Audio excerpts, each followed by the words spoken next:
Buonasera a tutti ragazzi, le cose in California non vanno tanto per bene. Infatti nelle ultime 24 ore ragazzi, lungo la faglia di Sant'Andrea si sono registrate 307 scosse di terremoto. Sebbene pur di bassa magnitudo, però sempre 307 scosse sono.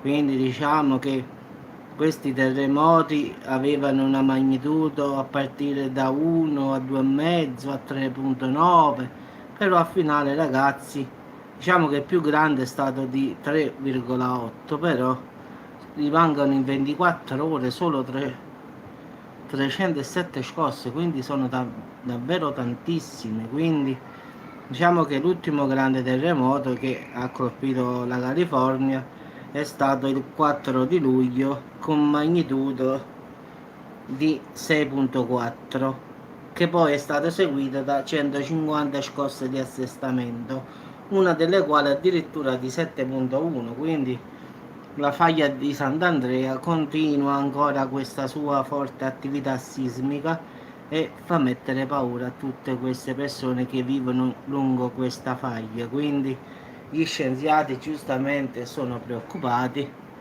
perché 307 scosse non è da tutti i giorni, cioè non è che la Terra trema 307 volte in 24 ore, cioè questo è proprio un vero e proprio record. Fortunatamente non c'è stato nulla di grave, almeno per adesso diciamo, però se continua così, dicono gli scienziati, prima o poi arriverà quello forte, diciamo, come loro aspettano da anni questo famoso Big One, cioè il grandissimo terremoto.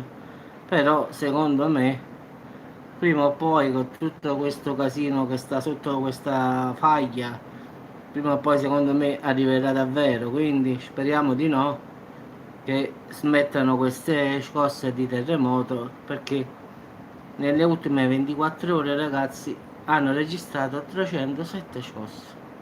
Quindi e stanno continuando, non è che stanno fermi. Questa è giornata stamattina, quindi penso che stanno ancora continuando, quindi non sono fortissime, sono detto 1,5, 2, 2,5, 1, però la terra continua a tremare comunque.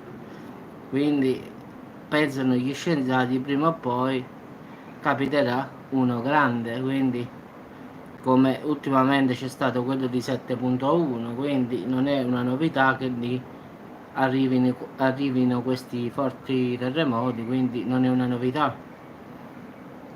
Speriamo bene ragazzi, in caso come sempre io tengo sempre aggiornata la situazione, quindi in California nelle ultime 24 ore risultano per adesso 307 terremoti.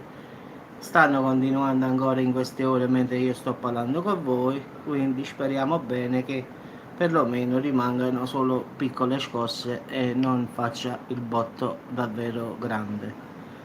Ragazzi vi auguro buona serata e come sempre ci aggiorneremo. Ciao a tutti.